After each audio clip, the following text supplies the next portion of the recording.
Sugih tanpa bondo. Sugih tanpa bondo itu kaya tanpa harta. Beliau punya makna sendiri. Jadi kata beliau, sugih tanpa bondo itu ketika kita banyak sekali berbuat baik pada orang lain, maka teman kita akan sangat banyak, saudara kita akan sangat banyak. Hakikatnya mungkin kita tidak punya apa-apa, tapi setiap kali kita butuh, yakinlah akan ada teman yang hadir membantu kebutuhan kita, memenuhi keinginan kita. Maka tidak usah berpikir kebutuhanku apa. Kadang-kadang keinginan, kepentingan kita dipikirkan oleh orang lain. Kenapa? Karena selama ini kita selalu memikirkan orang lain. Sehingga relasi kita banyak, mudahnya begitu. Orang sangat perhatian pada kita. Ini namanya sugih tanpa bondo.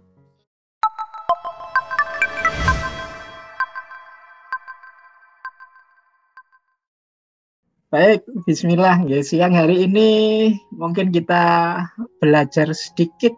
Bapak Ibu mungkin pernah dengar tentang beliau, ahli kebatinan Jawa. Masyhur sekali beliau ini, gurunya banyak tokoh termasuk Pak Soekarno dan kawan-kawan. Bagi saya beliau ini setara kalau kemarin kita bahas Ki Ageng Suryo Mentarang. Beliau di akhir-akhir hidup membuka balai pengobatan di Bandung pada tahun itu ya, pada era itu. Jadi beliau ini kakak kandungnya ibu kita Kartini. Jadi Raden Mas Panji Sosrokartono. Ini putra keempat dari Bupati Jepara saat itu. Jadi kalau ibu kita Kartini selisih 2 tahun dengan beliau. Kalau bagi ibu kita Kartini, satu-satunya tokoh orang yang ngerti ibu kita Kartini ya kakaknya ini. Dan Ibu Kartini itu sepinter itu. Kalau nulis surat itu kan Ibu Kartini luar biasa. Yang nyuplai buku-buku, yang menyuplai materi-materi pada Ibu Kartini ini beliau ini. Jadi beliau ini orang Indonesia pertama yang kuliah di Belanda. Beliau ini juga orang Indonesia pertama yang pidato di depan masyarakat Eropa di Belgia saat itu, Kongres Sastra Bahasa. Kemudian beliau ini ceritanya menarik, dikenal tampan sekali, digemari putri-putri Eropa saat itu di gambar yang kiri itu. Beliau masa muda beliau dikenal sebagai pangeran dari Timur, pangeran dari Jawa. Nanti saking pinternya juga beliau dikenal sebagai jenius dari Timur oleh orang-orang Eropa saat itu. Meskipun nanti beliau agak konflik dengan Sunuk Horgronje. Bapak Ibu mungkin kenal nama ini yang kolaborasi dengan Belanda. Tapi beliau ini tidak disukai oleh Sunuk Horgronje.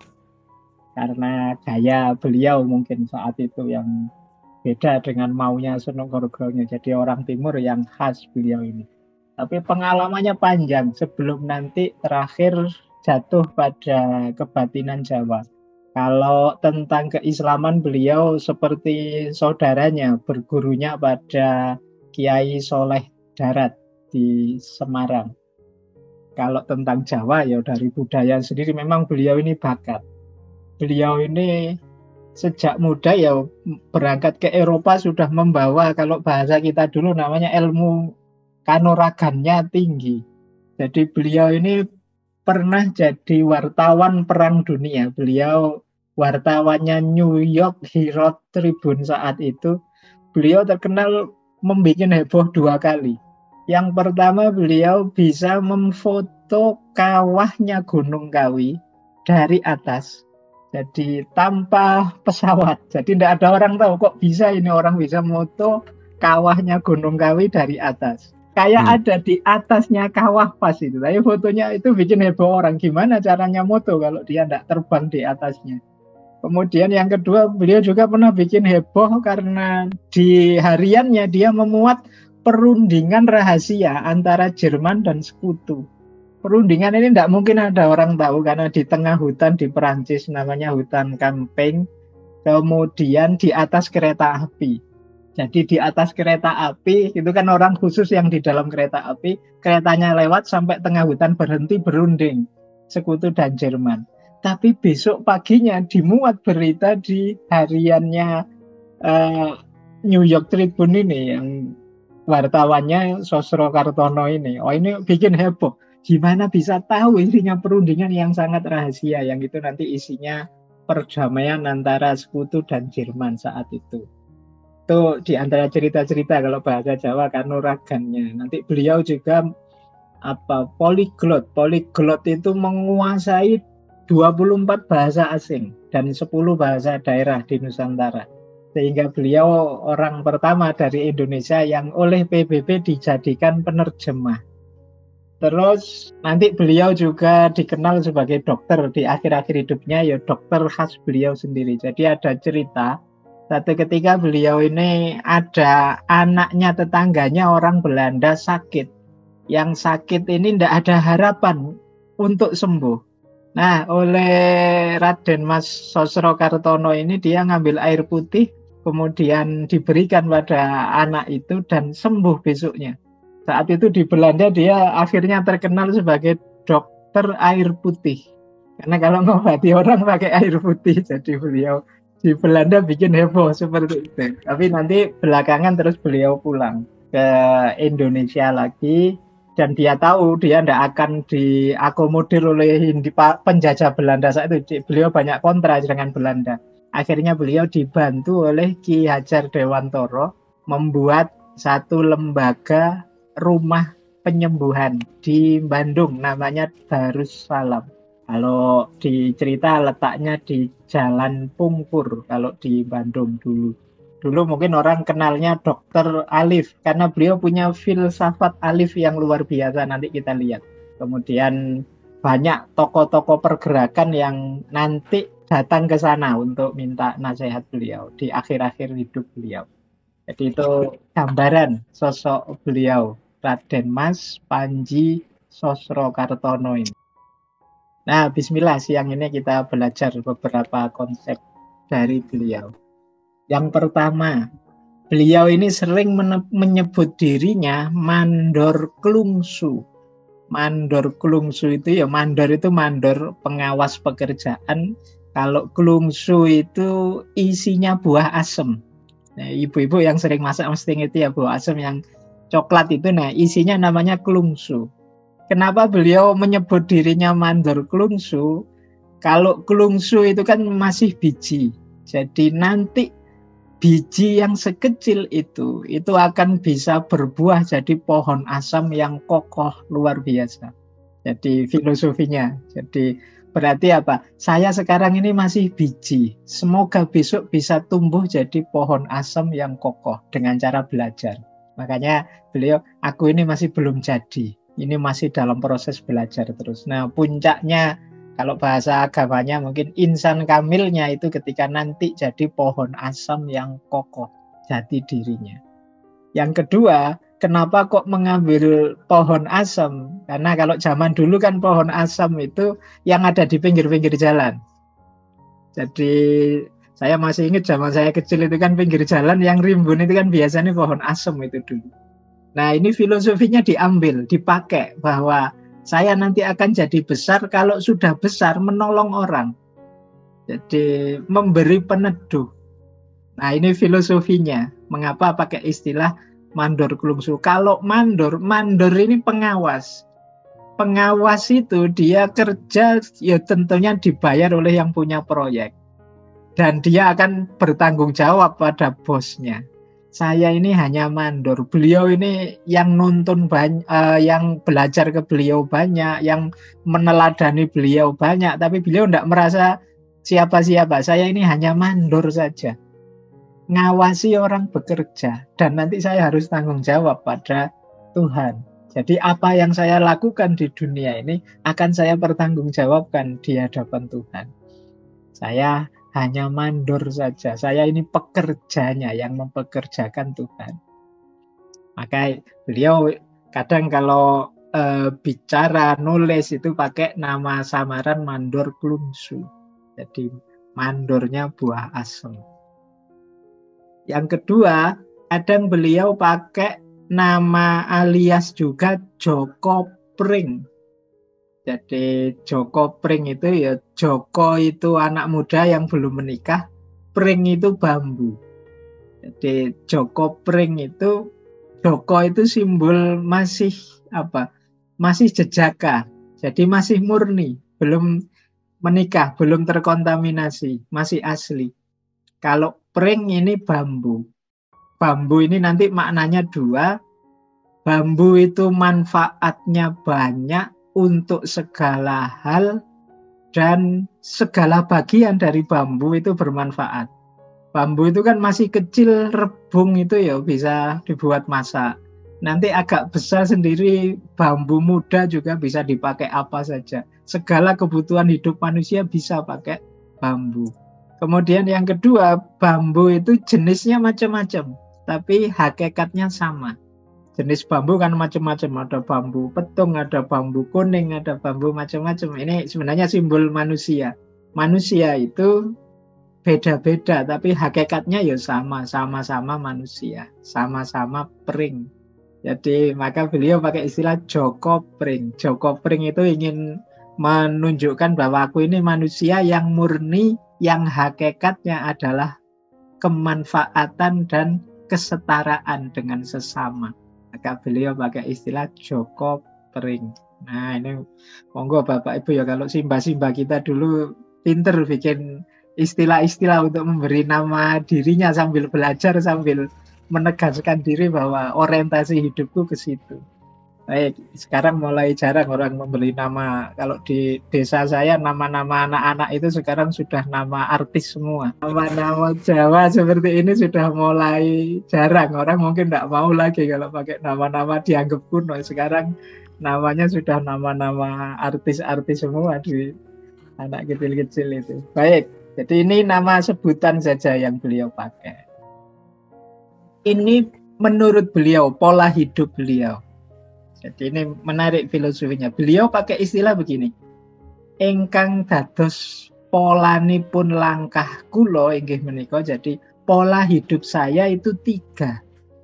Kata Raden Mas Sosrokartono. Yang pertama apa? Jawa bares, Jawi bares, Jawi deles, Jawi sejati. Ini Bapak Ibu kan kita sudah berbulan-bulan belajar tentang kejawaan. Sebenarnya nanti muaranya di 3 ini. Menjadi Jawi yang bares, menjadi Jawi yang deles, menjadi Jawi yang sejati. Jawi bares itu Jawa yang jujur, yang tidak malu dengan kejawaannya. Jadi saya Jawa dengan karakter begini, dengan budaya begini, ya inilah saya. Itu namanya Jawi bares. Jadi kadang-kadang kan kita ini mau menampilkan kejawaan kita mungkin malu. Wah jangan-jangan tidak zamannya lagi. Jangan-jangan situasinya sudah berubah. Tidak. Jawi bares itu tidak malu mengakui identitasku. Ya memang aku begini, ya memang aku ini Jawa. Ini namanya Jawi bares. Jadi kita paham budaya kita dan kita tidak malu mengakui, ya ini kita. Jadi menerima diri itu Jawi bares. Yang kedua, Jawi deles. Jawi deles itu mau menjalankan yang sudah dipahami. Jadi sepenuh hidupnya itu ya warnanya Jawa. Itu namanya Jawi deles. Nah ini berarti apa? Komitmen terhadap budayanya, terhadap kejawaannya. Itu istilahnya Raden Mas Sosrokartono, Jawi deles. Nah, orang Jawa istilah deles itu menunjukkan totalitas. Kalau ada orang misalnya bule kok gayanya ya kayak bule, ngomongnya kayak bule, apa-apanya kayak bule, itu di Jawa sini disebut bule deles. Jadi tidak ada bau yang lain, itu semuanya baunya ya kayak orang luar. Nah kebalikannya, Jawi deles itu juga begitu. Ngomongnya ya kayak Jawa, budaya hidupnya ya kayak Jawa, apa-apa segalanya kayak Jawa, itu namanya Jawi deles. Yang ketiga, Jawi sejati. Kalau ini agak dalam. Ini tidak sekedar kelihatan penampakan budaya yang sifatnya material, perilaku yang fisik, tapi ini sudah kesejatian, sudah mendalam. Jadi belajar kejawaan tidak sekedar aspek ritual fisik, kemudian budaya-budaya yang sifatnya bisa dilihat, tapi juga sampai makna-makna dalam filosofi dan spiritualitasnya. Dia menemukan Jawi yang sejati. Sebenarnya ini menarik untuk masuk ke budaya apapun. Kita ini Jawi Bares, Jawi Deles, Jawi sejati. Boleh juga Sunda Bares, Sunda Deles, Sunda sejati. Boleh Bugis Bares, Bugis Deles, Bugis yang sejati. Jadi kita tidak malu sebagai orang Jawa, kita berkomitmen menghidupkan budaya Jawa dan kita mengejar memahami sampai dalam budaya Jawa kita. Nah, itu yang disebut Jawi Bares, Jawi Deles, dan Jawi sejati. Ini yang oleh Raden Mas Sosrokartono dijadikan mode hidup, gaya hidup. Jadi mungkin kalau Bapak Ibu sering gelisah ini jangan-jangan budaya-budaya kita yang sekarang baru kita pahami luar biasa ini hilang. Jangan-jangan anak-anak kita sulit untuk menghidupkan lagi budaya kita. Ini mungkin menarik jadi prinsip, jadi pola hidup. Ayo tidak malu jadi orang Jawa. Ayo konsekuen komitmen menghidupkan budaya-budaya dan makna-makna Jawa. Dan ayo kalau mampu belajar terus sampai ketemu kesejatiannya Jawa seperti apa. Ini yang dilakukan oleh Raden Mas Sosrokartono. Beliau satu ketika mengungkapkan tujuan hidup. Tujuan hidupnya, kata beliau, ngawulo dateng kawulaning Gusti lan memayu hayuning urip tanpa pamrih, tanpa ajrih, jejeg mantep mawi pasrah. Sebab payung kula Gusti kula, tameng kula inggih Gusti kula. Jadi kata Raden Mas Sosrokartono, tujuan hidupku itu mengabdi kepada hambanya Tuhan. Ini menarik kalimatnya. Jadi tidak berhenti pada menyembah Tuhan, tapi berlanjut pada melayani hambanya Tuhan. Jadi mengabdi pada hambanya Tuhan. Jadi yang dipedulikan sesama, tidak egois. Tadi kan ceritanya beliau ini anaknya bangsawan, kaya, disukai banyak orang, pinter, sakti, dan lain sebagainya. Tapi di akhir-akhir hidup beliau baru sadar, ternyata tujuan hidup itu yang paling membahagiakan itu adalah ngawulo dateng kawulaning Gusti. Jadi mengabdi melayani hamba Tuhan. Jadi lan memayu hayuning urip, menambah keindahan hidup. Menambah keindahan hidup itu dengan melakukan segala kebaikan yang kita tahu, tanpa pamrih, tanpa takut, tegak, mantep, pasrah. Kenapa bisa mantep dan tidak takut? Karena pelindungku adalah Tuhan, perisaiku juga Tuhan. Sudah tidak bisa takut dan ditakut-takuti oleh apa-apa lagi. Nah, itu tujuan hidup beliau yang pertama. Yang kedua, beliau nambahi keterangan, wosipun inggih menika ngupadosi padang ing peteng, seneng ing sengsara, tunggaling sewu yuta. Kata beliau, intinya maksudnya adalah mencari terang dalam gelap, senang dalam sengsara, contohnya beribu juta. Jadi maksudnya, kenapa sih kok kita harus mengabdi pada hamba Tuhan? Banyak sekali hamba Tuhan itu yang kebingungan dalam kegelapan. Tidak punya orientasi hidup. Sulit memahami hidup ini mau kemana, untuk apa. Banyak juga yang sengsara. Jadi ada yang sakit, ada yang dilanda kemiskinan, ada yang pokoknya banyak yang sengsara. Maka mengabdi pada hamba Tuhan itu menemukan terang dalam gelapnya hidup mereka. Atau menanamkan kesenangan dalam kesengsaraan mereka. Contohnya beribu juta, kata beliau. Kalau ingin tanya orang susah, orang dalam kegelapan itu seperti apa, di sekeliling kita banyak sekali.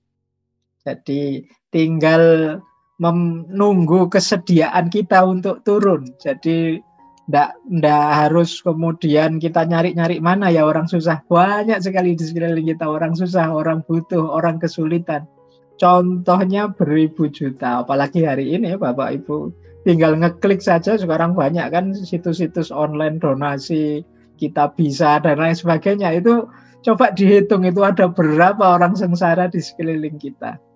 Nah, maka dari situlah nanti beliau Raden Mas Sosrokartono matok hidupku aku pasrahkan pada yang lain. Ngawulo dateng kawulaning Gusti. Biarlah Tuhan yang melindungiku, biarlah Tuhan yang menamengiku. Jadi aku tak ngurusi sesama, biar diriku diurusi Tuhan. Jadi tentang aku, nasibku bagaimana, hidupku seperti apa, biarlah Tuhan saja yang mengurusi. Aku tak ngurusi sesama saja. Nah ini prinsipnya Raden Mas Sosrokartono dan memang beliau sampai meninggal meskipun ganteng luar biasa tadi tidak menikah. Jadi beliau tidak sempat menikah. Bahkan kesehatan beliau agak turun di akhir-akhir hidup. Beliau sudah tidak mampu berdiri lagi. Jadi tapi masih aktif melakukan pengobatan-pengobatan, menolong orang lain. Jadi ini beliau ini gambaran orang yang memang 100% mempersembahkan hidupnya untuk sesama. Sementara tentang dirinya sendiri dia pasrahkan sepenuhnya pada Tuhan. Ini menarik, ada satu pernyataan beliau yang menggambarkan hal tersebut. Kenapa sih kok beliau kemudian sudahlah, aku ini sudah terlalu lama hidup senang. Apa yang tidak aku nikmati dalam hidup ini? Sekarang saatnya aku berbagi. Jadi ini diawali ketika beliau di Bandung. Itu banyak sekali orang datang ke beliau minta tolong. Jadi kata beliau, tua, muda, pada mengadu dan menangis padaku, memelas, membuat air mataku menetes pilu. Berat, sangat beratnya dijadikan tempat mengadu orang banyak. Lebih berat lagi kalau keluhan mereka saya masukkan rasa dan batin. Jadi beliau itu tidak kuat. Kalau ada orang mengeluh, orang minta, itu beliau tidak kuat. Keluar lagi air mata di hatiku, teringat umat manusia yang sedang menanggung susah, menanggung derita. Rasanya saya tidak mampu makan, tidak mampu minum. Teringat orang yang sakit, orang yang begitu banyaknya kelaparan. Hilang sirna perasaan susah yang kurasakan memandang kesusahan orang lain. Lebur susah dan sakit diri pribadiku dalam samudera sakit dan susahnya umat manusia. Jadi beliau ini sangat prihatin lihat sekelilingnya kok banyak orang menderita, banyak orang susah. Apalagi yang mengadu pada beliau. Kalau ada orang mengadu menangis, itu beliau tidak mungkin tidak ikut menangis. Nah, dengan kasih sayang yang luar biasa itulah nanti beliau akhirnya mengabdikan babak terakhir hidup beliau itu untuk sesamanya sepenuhnya, bahkan tidak untuk hidup pribadi beliau sendiri. Nah, sekarang kita masuk ke filosofi hidup beliau yang ini terkenal sekali. Bapak Ibu pasti pernah dengar kalimat-kalimat ini. Belakangan sering dipopulerkan, dibuat lagu juga. Jadi ini beberapa filosofi hidup beliau yang ada tertulis di makam beliau. Jadi beliau itu ada makam di Kudus, beliau dimakamkan di daerah Kudus. Yang nanti bagian kanan, sebelah kanan makam beliau itu ada tulisan yang saya warna merah itu, nanti sisi kirinya ada tulisan yang warna abu-abu itu. Nah ini filosofi hidupnya Raden Mas Sosrokartono. Yang pertama apa? Sugih tanpa bondo. Sugih tanpa bondo itu kaya tanpa harta. Ini kalau Bapak Ibu kemarin-kemarin banyak sekali belajar dari para filosof. Biasanya kan maknanya kaya tanpa harta itu kuncinya pada kepuasan hidup. Tapi kalau di Raden Mas Sosrokartono tidak begitu. Beliau punya makna sendiri. Jadi kata beliau, sugih tanpa bondo itu ketika kita banyak sekali berbuat baik pada orang lain, maka teman kita akan sangat banyak, saudara kita akan sangat banyak. Hakikatnya mungkin kita tidak punya apa-apa, tapi setiap kali kita butuh, yakinlah akan ada teman yang hadir membantu kebutuhan kita, memenuhi keinginan kita. Maka tidak usah berpikir kebutuhanku apa. Kadang-kadang keinginan, kepentingan kita dipikirkan oleh orang lain. Kenapa? Karena selama ini kita selalu memikirkan orang lain. Sehingga relasi kita banyak mudahnya begitu. Orang sangat perhatian pada kita. Ini namanya sugih tanpa bondo. Mungkin misalnya Mas Abu selama ini temennya banyak. Misalnya pas lagi moderator terus tiba-tiba batuk sebentar gitu. Wah, nanti mesti sehat Mas Abu. Nanti mungkin sebentar lagi ada yang ngirim jamu, ada yang ngirim apa. Itu namanya kaya, sugih tanpa bondo. Jadi mungkin kita pas lagi diskusi gini, wah ini jaringannya kok susah ya. Sudah Mas Abu, nanti saya modali beli jaringan online yang bagus yang sekian. Nah, itu namanya sugih tanpa bondo. Jadi asal kita teman kita banyak, berbuat baik, tidak usah ragu-ragu, insya Allah ada sangat banyak jalan keterpenuhan kebutuhan kita. Jadi dengan definisi kekayaan yang bukan koleksi harta benda, tapi koleksi kebaikan. Jadi semakin banyak koleksi kebaikan kita pada sesama, maka kita akan kaya. Yang kedua, digdaya tanpa aji. Digdaya tanpa aji itu sakti tanpa jimat, tanpa aji-aji itu kayak jurus apa, kayak dulu Saur Sepuh ada ajian serat jiwa, itu kan sakti. Sekarang mungkin anak sekarang nggak kenal yang sandiwara radio zaman dulu ya, ada kesaktian-kesaktian itu. Nah, kata Raden Mas Sosrokartono, digdaya tanpa aji. Kita bisa sakti tanpa harus tirakatan belajar ilmu ini, ilmu itu. Bagaimana aji kita, kesaktian kita, baikan. Jadi dengan melakukan kebaikan, kita itu kuat, kita itu sakti. Jadi tidak harus kemudian pakai praktek penyiksaan diri. Jadi kita kuat, kita sakti tanpa jimat. Jimat kita apa? Kebaikan pada orang lain sehingga orang percaya kita. Tidak perlu kita taklukkan mereka, ya mereka akan takluk pada kita. Mereka akan patuh pada kita. Itu digdaya tanpa aji. Jadi karena selama ini kita berbuat baik, muncul kewibawaan kita kalau bahasanya Raden Mas Sosrokartono. Sehingga orang-orang itu ya kalau bahasa Indonesianya sungkan pada kita. Tidak enakan pada kita. Nah itu kan sakti. Jadi orang tunduk pada kita itu kan sasarannya aji-aji tadi, menaklukkan orang, menang atas orang lain. Jadi kita menangnya karena kebaikan. Dengan banyak melakukan kebaikan, ya orang akan segan pada kita.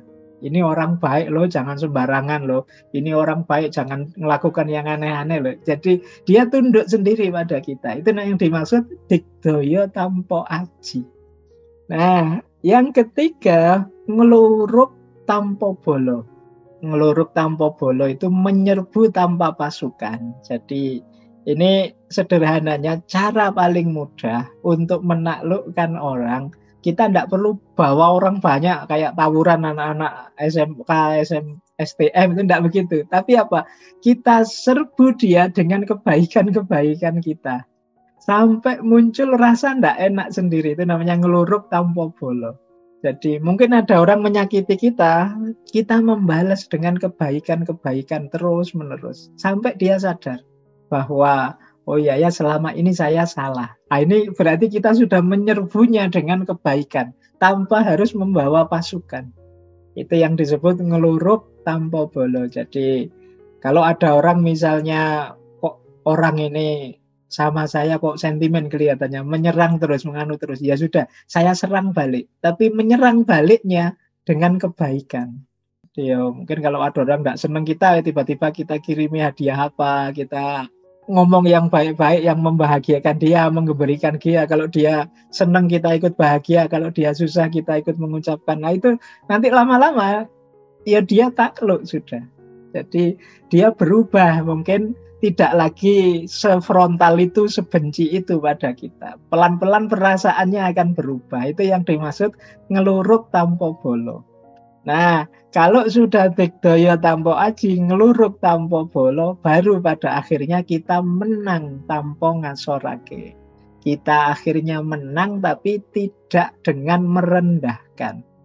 Jadi yang kalah dan yang menang sama-sama mulia. Kayak kita tadi ngeluruk tanpa bolo. Orangnya kan dari benci sekarang sudah jadi suka sama kita. Sama-sama terus jadi mulia. Jadi kita tetap mulia, dia jadi mulia. Itu namanya menang tanpa ngasorake. Karena biasanya dalam hidup ini kan kalau tabrakan frontal, yang menang mulia, yang kalah terus jadi hina.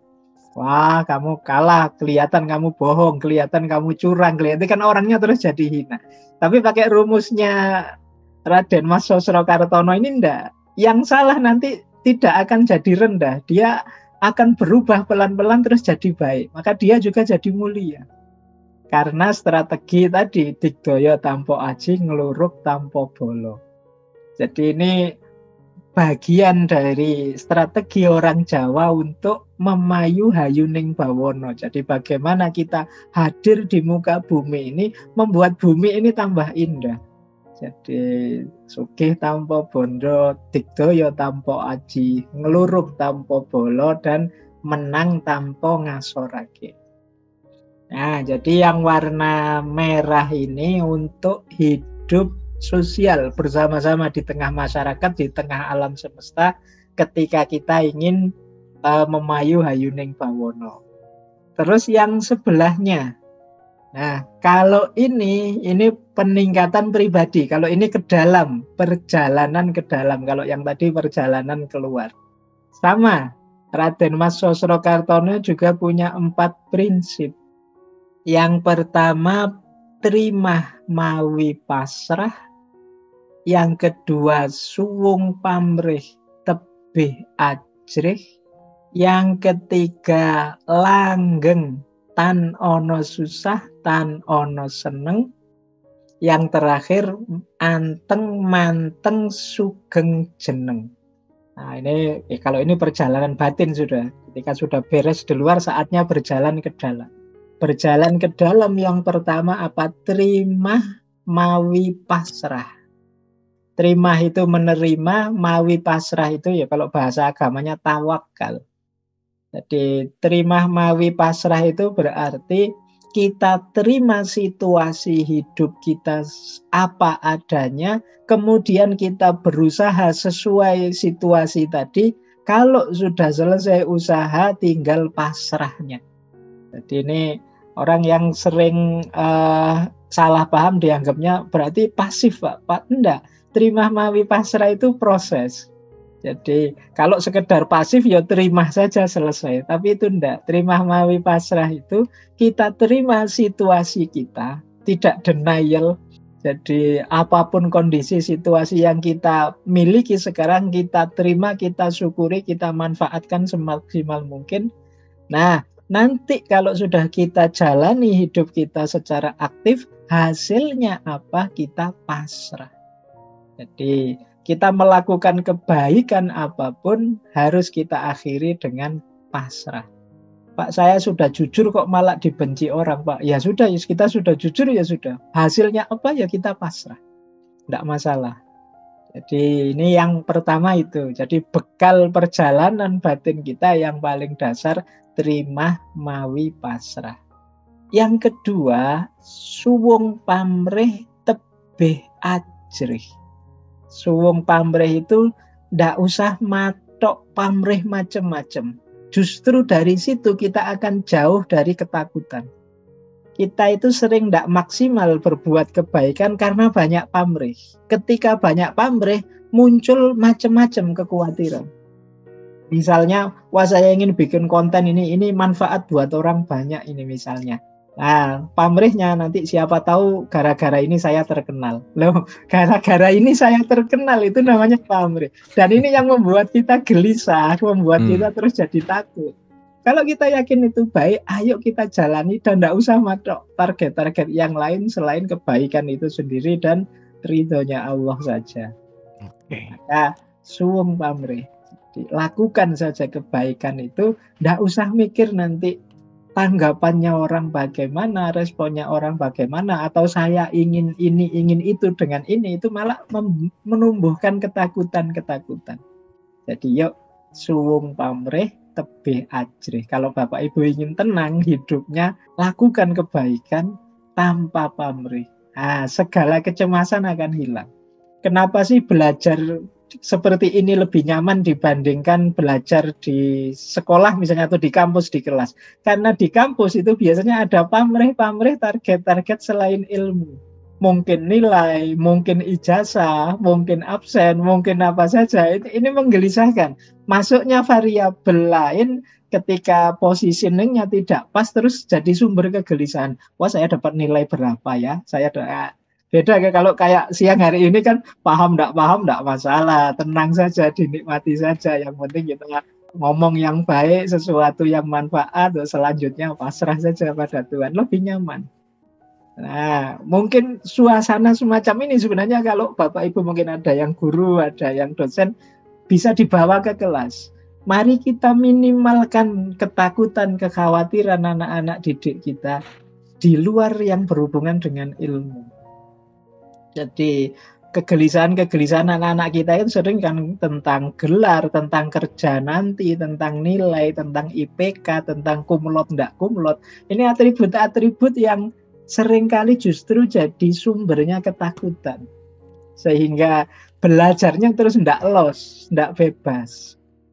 Nah, diberi rumus oleh Mbah Sosro, suwung pamrih tebih ajrih. Kalau bisa suwung pamrih tebih ajrih, maka kita akan bisa yang ketiga. Langgeng tan ono susah, tan ono seneng. Langgeng itu makna harafiahnya abadi, tapi maksudnya apa? Stabil, Bapak Ibu. Jadi orang itu kalau ndak banyak pamrih, batinnya stabil. Dia nyaman dengan hidupnya. Tan ono susah, tan ono seneng. Ya tidak susah, ya tidak senang. Kita setiap hari nambah variabel pamrih, maka berarti nambah 2 variabel. Kalau pamrihnya terpenuhi seneng, kalau pamrihnya tidak terpenuhi susah. Kita nambah keinginan kan juga nambah 2 variabel ini. Kalau keinginan terpenuhi seneng, keinginan tidak terpenuhi susah. Nah, sementara orang yang suwung pamrih tadi tidak punya pamrih apa-apa, dia langgeng, stabil saja. Kenapa harus belajar? Ya memang saya wajib belajar. Belajar urusan saya, paham tidak paham nanti kita pasrahkan pada Allah saja. Alhamdulillah kalau paham, wong ilmu itu rezeki. Kalau pahamnya 50%, alhamdulillah. Tidak paham juga tidak apa-apa. Wong ya memang amanat di bumi ini antara lain belajar. Itu langgeng, jadi lebih stabil jiwanya. Jadi yang penting ikhtiar maksimal sudah saya lakukan, hasilnya apa monggo saja, efeknya apa monggo saja. Ini namanya langgeng. Ya memang manusia itu diantara amanatnya jadi khalifah, bekerja, saya sudah bekerja semampu saya, semaksimal saya, hasilnya apapun, tawakal, pasrah pada Allah. Jiwa kita lebih stabil. Itu yang disebut langgeng tan ono susah, tan ono seneng. Jadi hidup yang nyaman. Tidak naik turun. Akhirnya terakhir adalah kalau 1, 2, 3 kita jalani, puncaknya adalah anteng, manteng, sugeng, jeneng. Anteng itu tenang, manteng itu fokus, sugeng itu selamat, sejahtera, jeneng itu artinya nama. Maksudnya apa? Tuntas amanat kita. Jadi sebagaimana yang diinginkan oleh Tuhan, yang diinginkan oleh Allah. Jadi anteng, manteng, sugeng, jeneng. Hidup kita akan tenang, fokus, selamat, sejahtera, dan puas kita dalam hidup ini. Karena tuntas, maksimal yang harus kita lakukan. Nah, ini sebenarnya perjalanan batin khas kebatinan Jawa. Jadi diawali dari kepasrahan, penerimaan, kemudian menyingkirkan pamrih-pamrih, kemudian hidup secara stabil ketika lepas dari segala pamrih, pada akhirnya kita lebih tenang, lebih fokus, lebih nyaman hidup kita, sugeng dan puas. Karena kita jalani hidup kita dengan mantap.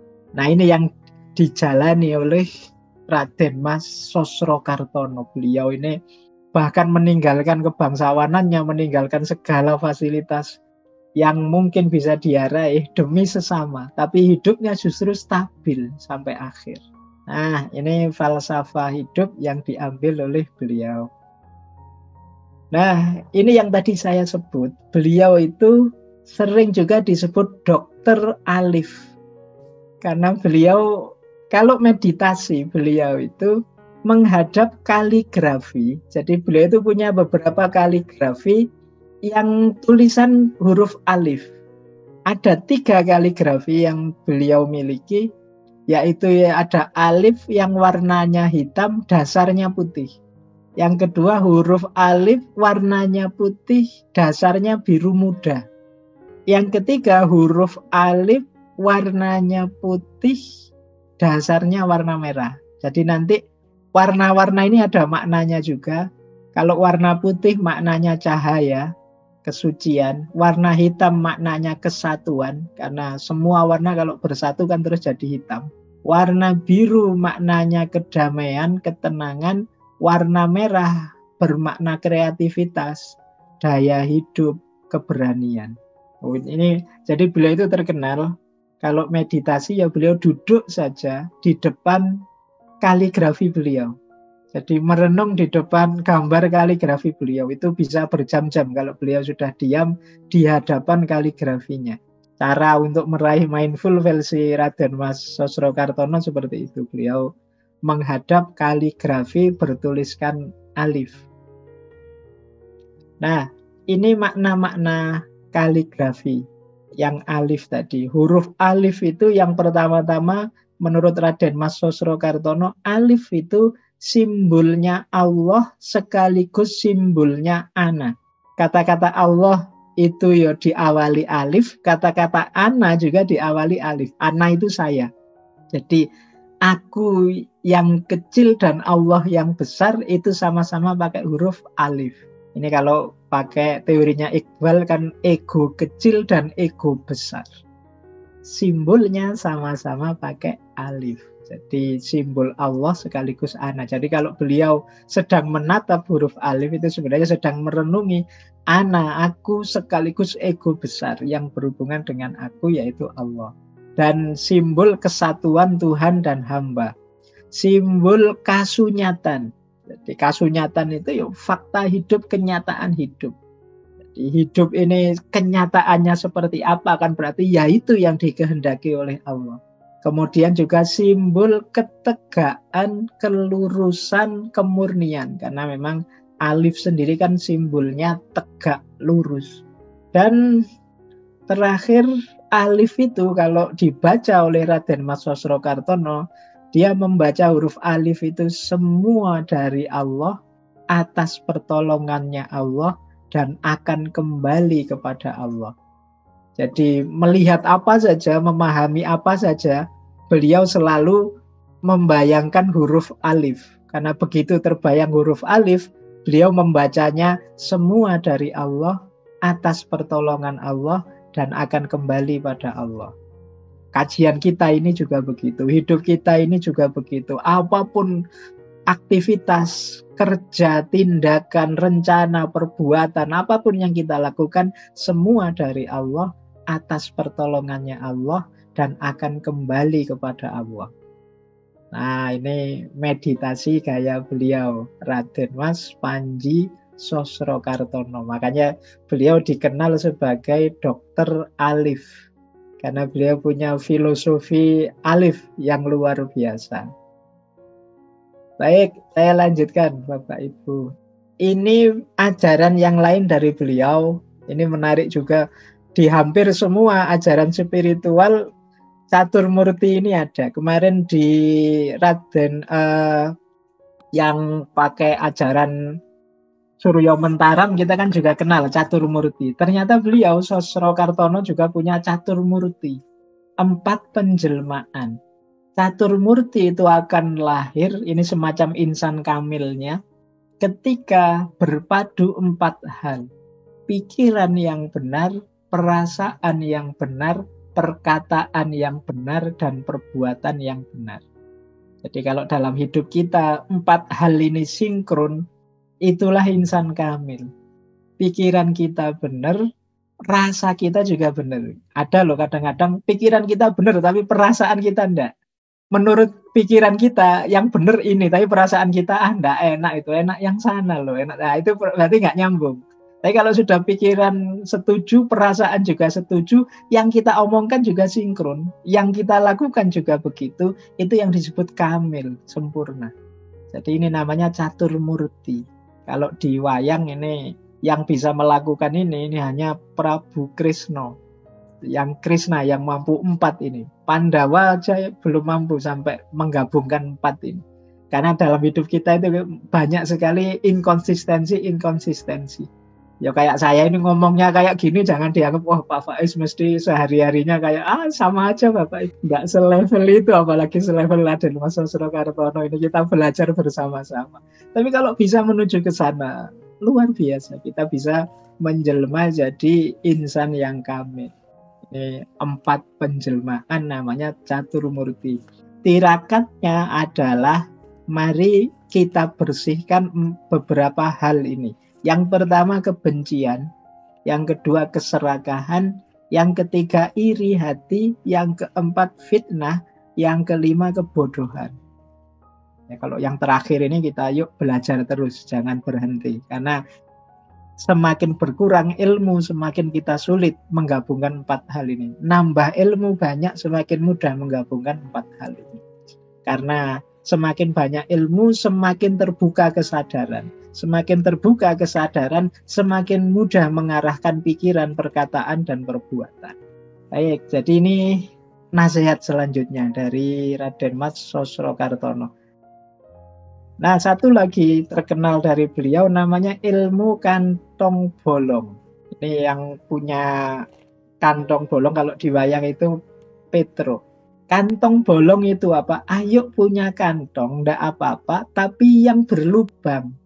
Karena kantong yang ndak berlubang itu kan biasanya ya kita pakai untuk menyimpan uang kita, menyimpan barang kita, harta kita. Ayo kita lubangi kantong kita. Berarti apa? Jangan pelit-pelit. Biar saja kantong kita berlubang.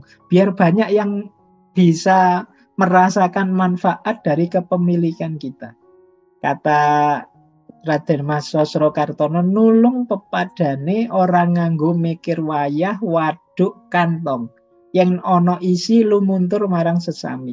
Menolong sesama, tidak berpikir waktu, tidak memikirkan perut, tidak mikir kantong. Pokoknya ada isinya yo, berbagi ke sesama. Jadi ini kesediaan untuk menolong tanpa pamrih, tanpa syarat, tanpa perhitungan, tanpa kecuali. Bahkan tanpa memperhitungkan, lah terus bagian saya apa? Nah, ini ilmu kantong bolong namanya. Kalau kita punya kantong bolong kan ada resiko kita nggak dapat apa-apa, ya sudah lolos saja untuk orang lain semua. Nah, ini yang mungkin kita agak berat ini menerapkan ilmu kantong bolong ini. Sedekah ndak eman-eman, berbagi ndak pakai dihitung. Kita kan kadang-kadang ngitungnya tidak hanya sekarang, bisa jadi lah untuk besok-besok saya apa, lah untuk tahun depan saya apa, lah untuk anak cucuku besok apa, mikirnya sampai jauh. Nah, kalau ilmu kantong bolongnya Raden Mas Sosrokartono ini ndak usah dipikir itu. Jadi kita bagi ke sesama apa saja yang kita miliki. Ada tujuannya, tidak sekedar berbagi. Ini sebenarnya bagian dari tirakat, bagian dari kita mendidik diri. Kalau bahasa tasawufnya bagian dari riyadoh kita. Latihan mengalahkan ego, latihan menaklukkan kepentingan diri. Ini kalau Bapak Ibu mungkin banyak belajar tentang spiritualitas, itu kan sebenarnya yang paling sulit kan ini. Jadi menaklukkan ego, kita ngitung-ngitung kepentingan kita, keinginan kita. Lah besok saya masih perlu ini, tahun depan saya masih ingin itu, dan lain sebagainya. Nah, ini ya kalau bahasanya Kanuragan ini semacam aji-aji, ini semacam kesaktian. Bapak Ibu boleh belajar ilmu ini nanti sampai tataran berapa lah. Paling tidak kantongnya jangan 100% buntu lah, dilubangi sedikit-sedikit kantong bolongnya itu. Jadi kalau beliau Sosro Kartono ini sudah lubang full, jadi beliau sama sekali nggak mikir untuk dirinya. Ya, Bapak Ibu mungkin mulai sedikit-sedikit dulu lah latihan kantong bolongnya. Nanti semoga bisa sampai puncak, sudah nggak berpikir tentang dirinya lagi. Ini bagian dari Digdoyo Tampo Aji tadi, puncaknya kesaktian ketika justru sudah tidak lagi berpikir dirinya, sudah tidak ada yang tersisa untuk dirinya. Baik, Bapak Ibu, saya kira itu ya, sebenarnya masih banyak bisa kita bahas tentang beliau ini, tapi paling tidak siang hari ini kita kenal salah satu tokoh besar yang jarang dibahas orang. Kita lebih akrab dengan Ibu Kita Kartini, padahal wawasan-wawasan Ibu Kita Kartini banyak disuplai dari beliau ini, yang punya pikiran-pikiran cerdas, karena beliau gelarnya juga sama orang Eropa digelari si jenius dari timur.